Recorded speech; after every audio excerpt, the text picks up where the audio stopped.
हम सब आज मंगलवार प्रदोष व्रत, जिसे भौम प्रदोष भी कहा जाता है, की कथा सुनेंगे। जो व्रत मंगलवार को पड़ता है उसे भौम प्रदोष यानी मंगल प्रदोष व्रत कहा जाता है। आइए प्रारंभ करते हैं। सूत जी बोले, अब मैं मंगल त्रयोदशी व्रत की विधि विधान कहता हूँ।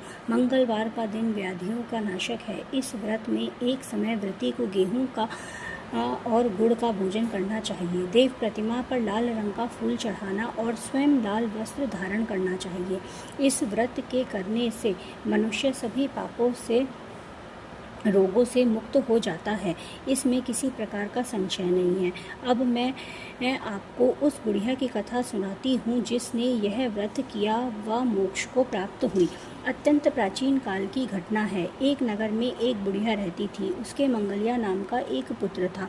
वृद्धा को हनुमान जी पर बड़ी श्रद्धा थी। वह प्रत्येक मंगलवार को हनुमान जी का व्रत रखकर यथाविधि उनका भोग लगाती थी। इसके अलावा मंगलवार को ना तो घर लीपती थी और ना ही मिट्टी खोदती थी। इसी प्रकार से व्रत रखते हुए जब उसे काफ़ी दिन बीत गए तो हनुमान जी ने सोचा कि चलो आज इस वृद्धा की श्रद्धा की परीक्षा करें। वे साधु का वेश बनाकर उसके द्वार पर जा पहुँचे और पुकारा, है कोई हनुमान का भक्त जो हमारी इच्छा पूरी करे। वृद्धा ने यह पुकार सुनी तो बाहर आई और पूछा कि महाराज क्या आज्ञा है। साधु वेशधारी हनुमान जी बोले कि मैं बहुत भूखा हूँ, भोजन करूँगा, तो थोड़ी सी जमीन लीप दे। वृद्धा बड़ी दुविधा में पड़ गई। अंत में हाथ जोड़कर प्रार्थना की, हे महाराज, लीपने और मिट्टी खोदने के अतिरिक्त जो काम आप कहें वह मैं करने को तैयार।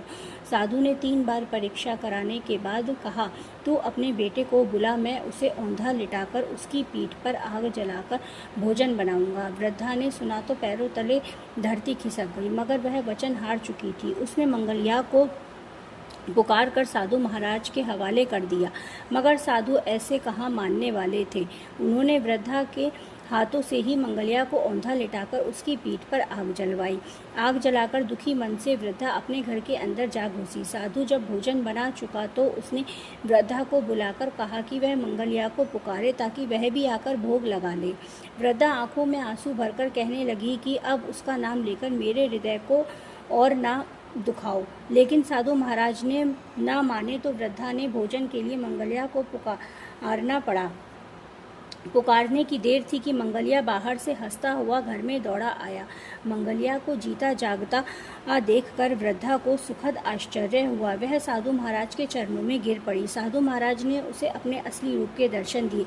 हनुमान जी को अपने आंगन में देखकर वृद्धा को लगा कि जीवन सफल हो गया।